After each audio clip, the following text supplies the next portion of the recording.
Hello guys and girls! With this video I would like to start a mini-series of videos about customs in the crazy Victorian era.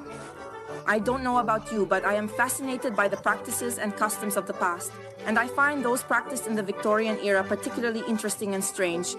I will start with the hygiene habits of the Victorians and then continue with other topics that I hope will also intrigue you. First of all, it is good to know that the Victorian era or Victorian age commonly refers to the period in English history during the long reign of Queen Victoria, that is from 1837 to 1901.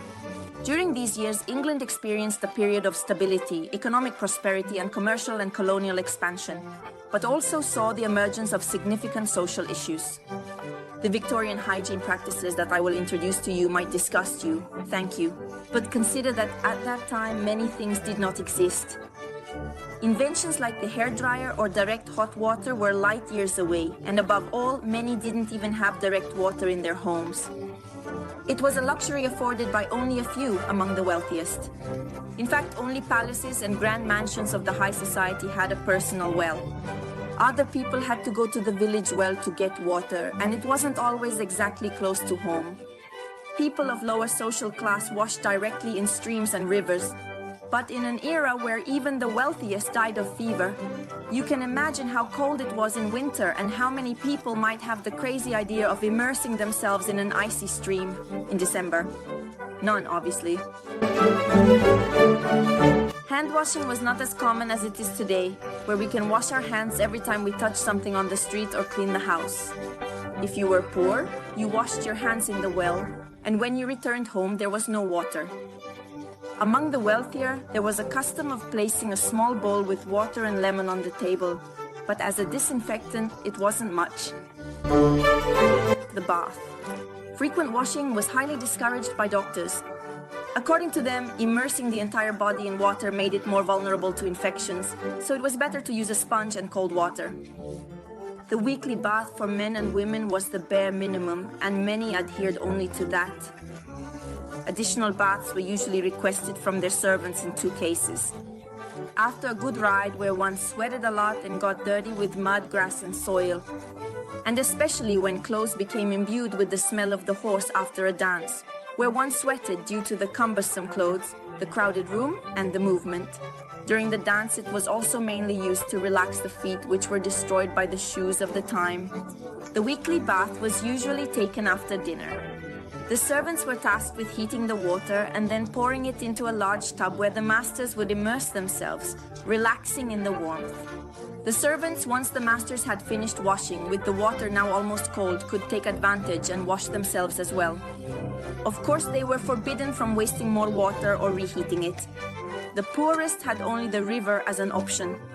To mask the bad odors emanating from the body, women would perfume themselves with ethereal oil, and don't imagine today's perfumes.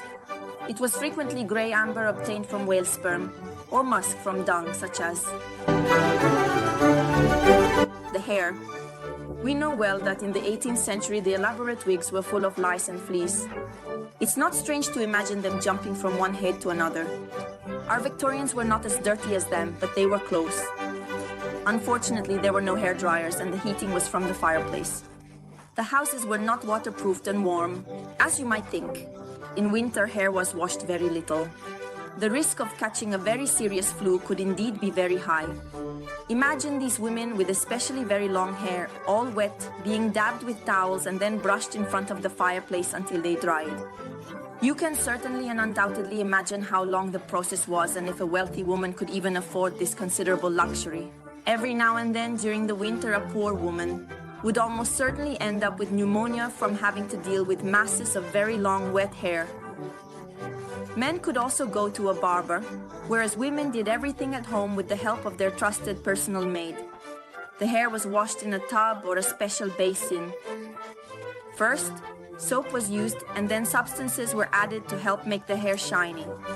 Lily of the valley, honeysuckle and rose were the usual fragrances of the oils which were added to the water to scent the hair. Linseed oil was also used back then to give shine to flowing locks. Hair was also washed with ammonia and hot water, or onion juice was used. The poor, the peasant women, The servants and the people of Ketobaso primarily washed themselves at the river, even the hair. This was done in the summer, taking advantage of the heat to let them dry in the sun's rays. In any case, it wasn't that frequent, like washing oneself nowadays. Dental hygiene. Unfortunately, it was not uncommon for a good portion of the teeth to be decayed and yellowed, and for people to have dentures by the age of 30, or gold teeth. Bad breath was not unusual either. Regarding oral hygiene, we can say that strangely the poor were at an advantage. They, in fact, could not follow the same diet as the rich, full of sugary and fatty foods. They followed a poorer diet, mostly composed of vegetables. As a result, their teeth were less at risk than those of the nobles. Another plague for the rich and their oral problems was alcohol, something the poor could not afford. Meanwhile, another advantage for the lower class was licorice root, which the peasants chewed continuously and provided strong support for oral hygiene. In any case, know that having decayed teeth and bad breath was common, as the use of a toothbrush was not widespread. The importance of a smile began to be recognized after the mid-19th century, and the first toothpastes were also invented. Unfortunately, they were more harmful than useful as they damaged the enamel. The compound was made of lemon and baking soda. Obviously, the rich and the bourgeois adopted the use of the toothbrush much earlier than the common people. Intimate hygiene. You should know that in those times, touching one's private parts was considered almost akin to masturbation, something dirty, disgusting, absolutely not to be done. This applied to both men and women. As a result, intimate hygiene was practically non-existent.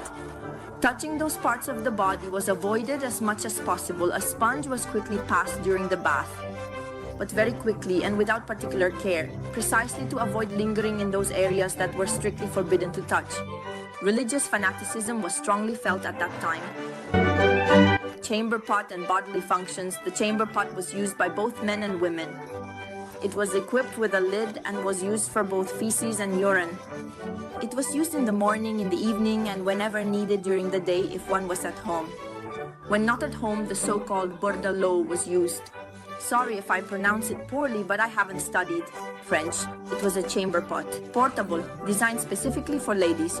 This object is named after its inventor, Louis Bourdaloue. He was a French Jesuit and a very skilled preacher, so skilled and talented that he ended up saying Mass at the court of King Louis XIV in the chapel of Versailles. However, his interminable sermons posed a problem for the ladies of the time, who, with all those skirts, petticoats, overskirts, and various wrappings, had to rush out of the service to attend to bodily functions. So, to not miss even a moment of the beautiful sermon, the preacher invented the bordalo. At first glance, it might resemble a soup tureen, but it is a portable vessel designed for women. They were oval-shaped, contoured on the sides. On one side, they had a spout for practical emptying, and on the other, a handle for gripping. They could be used while seated or by slightly squatting. In the 18th century, they became commonly used by all women who always carried them with them, and even more disturbingly, they used them everywhere, at dances, at the table, in church, in carriages. Once used, they were stored and covered, and the servants were tasked with emptying them. Knowing that everything was opulent back then, you can imagine that they were not just simple white porcelain chamber pots. Some were even small works of art in porcelain. When the ladies went to balls or large social events where they couldn't go to the bathroom due to the layers, on layers of ceremonial dresses in which they were bundled up, they used the bordolo. A poor maid discreetly positioned it between the lady's thighs. And when the lady was done, she would remove it and take care of making it disappear very quickly. While strolling, our ladies, during long walks with friends, if they had an urgent and sudden need, would stop chatting and without hesitation or delay, do it directly standing on the spot, and then continue their conversation, whatever it was. Once finished, very calmly, they would resume walking, passing over it with their long train. This was possible because Victorian women's underwear was cut right there, leaving the private parts exposed. They consisted of two fabric legs joined at the waist by a ribbon but without a crotch. For men, in this regard, the situation was slightly better. They could use public restrooms where by paying they could relieve themselves without literally doing it on themselves. Moreover, they had the convenient fly of their trousers, which offered them the possibility to relieve themselves much more practically than the ladies. If you liked the video, give it a thumbs up and let me know in a comment if you're interested in these curiosities about the past and the world. Victorian. See you in the next video. Bye.